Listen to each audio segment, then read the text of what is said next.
ಹಂಗಲ್ಲ, ಯಥಾ ರಾಜ ತಥಾ ಪ್ರಜಾ ಅಂತ. ಸರ್ಕಾರ ಹೇಗಿರುತ್ತೆ ಅದರ ವ್ಯವಸ್ಥೆಗಳು, ಅದರ ಆಡಳಿತ ಹಂಗೆ ಇರುತ್ತೆ. ಇವತ್ತು ಕರ್ನಾಟಕದಲ್ಲಿ ಖಾಸಗಿ ಶಾಲೆಗಳು, ಖಾಸಗಿ ಆಸ್ಪತ್ರೆಗಳು ಇಲ್ಲದೆ ಇದ್ದಿದ್ರೆ ಕೋವಿಡ್ ಅಂತ ಒಂದು ಮಹಾಮಾರಿಯನ್ನ ನಾವು ಎದುರಿಸ್ಲಿಕ್ಕೆ ಆಗ್ತಾ ಇರ್ಲಿಲ್ಲ. ಕೇವಲ ನಾವು ಸರ್ಕಾರಿ ವ್ಯವಸ್ಥೆಗಳನ್ನ ಇಟ್ಟು. ಹಾಗೆ ಅಂತ ಸರ್ಕಾರಿ ವ್ಯವಸ್ಥೆಗಳು, ಆರೋಗ್ಯ ವ್ಯವಸ್ಥೆಗಳು ಕೆಟ್ಟದಾಗಿರ್ಬೇಕಾ? ಖಂಡಿತ ಅಲ್ಲ. ಬಡವರಿಗೆ ಆಶಾದೀಪನೇ ಇವತ್ತು ಆರೋಗ್ಯ ಸಂಜೀವನಿನೇ ಇದು ಸರ್ಕಾರಿ ಆಸ್ಪತ್ರೆಗಳು. ಅಲ್ಲಿ ವ್ಯವಸ್ಥೆ ಸರಿ ಇರ್ಬೇಕು.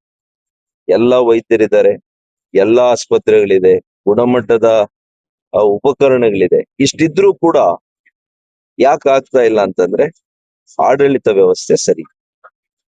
ಇನ್ನಾದ್ರೂ ನಾನ್ ನಿರೀಕ್ಷೆ ಮಾಡ್ತೀನಿ. ಆ ದಿನೇಶ್ ಗುಂಡೂರಾವ್ ಇದ್ದಾಗಂತೂ ಸಂಪೂರ್ಣ ವಿಫಲರಾಗಿದ್ದರು. ಅಟ್ಲೀಸ್ಟ್ ಖಾದರ್ ಅವ್ರು ಬಂದಿದ್ದಾರೆ, ಹಿಂದೆ ಆರೋಗ್ಯ ಸಚಿವರಾಗಿದ್ರು. ಅಟ್ಲೀಸ್ಟ್ ಅವರಾದ್ರೂ ಒಳ್ಳೆ ಕೆಲಸ ಮಾಡ್ತಾರೆ ಅಂತ ನಾನು ನಿರೀಕ್ಷೆ ಮಾಡಿದ್ದೀನಿ. ಈಗ ತಾರೆ ತಗೊಂಡಿದ್ದಾರೆ, ಅದ್ರ ಬಗ್ಗೆ ಉಲ್ಲೇಖ ಮಾಡ್ಲಿಕ್ಕೆ ಹೋಗಲ್ಲ, ಯಾಕಂದ್ರೆ ಅವ್ರಿಗೆ ಸಮಯ ಕೊಡ್ಬೇಕಾಗ್ತದೆ.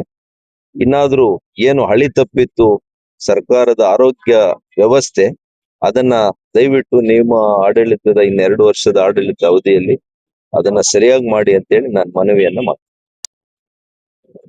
ಉಚ್ಚ ನ್ಯಾಯಾಧೀಶರು ಬಂದು ಕೆರೆಗಳನ್ನ ನೋಡಿರುವಂತದ್ದು ನಾನು ನೋಡಿದೆ, ನಾನು ಸ್ವಾಗತ ಮಾಡ್ತೀನಿ.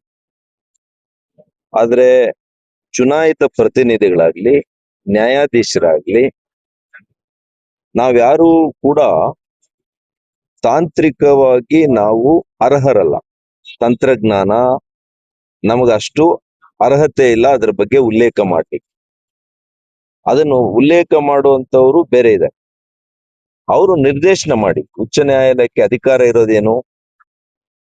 ಆ ನೀರ ಗುಣ ಏನಿದೆ, ಅದರ ಒಳ್ಳೆ ಅಂಶಗಳೇನಿದೆ, ಕೆಟ್ಟ ಅಂಶಗಳೇನಿದೆ, ಇದೆಯಾ? 2ನೇ ಹಂತದ ಶುದ್ಧೀಕರಣ ಸರಿಯಾಗಿ ಆಗ್ತಾ ಇದೆಯಾ ಇಲ್ವಾ? 3ನೇ ಹಂತದ್ದು ಅಗತ್ಯ ಇದೆಯಾ? ಮತ್ತೆ ಯಾವ ರೀತಿಯ ನೀರು ನಮ್ಮ ಜಿಲ್ಲೆಯ ಜನರಿಗೆ ಕೊಡಬೇಕು? ಇದರ ಕಡೆ ಖಂಡಿತವಾಗಿಯೂ ಕೂಡ ಉಚ್ಚ ನ್ಯಾಯಾಲಯಕ್ಕೆ ಅವರಿಗೆ ಆ ಶಕ್ತಿ ಇದೆ, ಆ ಅಧಿಕಾರ ಇದೆ. ಅದನ್ನ ಉಪಯೋಗ ಮಾಡ್ಲಿ ಅಂತ ಹೇಳಿ ನಾನು ನಮ್ಮ ಜನರ ಪರವಾಗಿ ಅವರಿಗೆ ಮನವಿಯನ್ನ ಮಾಡ್ತೀನಿ. ಸರ್, ಯುದ್ಧ ನಿಂತಿದೆ, ಮತ್ತೆ ಪೆಟ್ರೋಲ್ ಬೆಲೆ ಏನಾದ್ರು ಇಳಿಕೆ ಆಗುತ್ತಾ ಸರ್? ಸಾಧ್ಯತೆ ಇದೆಯಾ? ನೋಡೋಣ. ಈಗ ತಾನೇ ನಿಂತಿದೆ ಅಲ್ವಾ?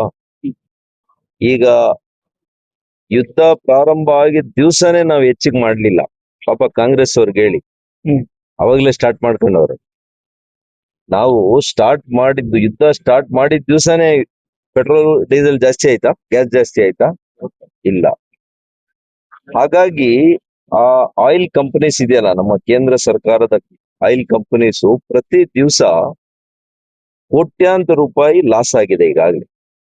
ಆಯಿಲ್ ಕಂಪನೀಸ್ ಅಂದ್ರೆ ಏನು? ಅಲ್ಟಿಮೇಟ್ಲಿ ಅದು ಸರ್ಕಾರ ಜನರದೇ ಅಲ್ವಾ?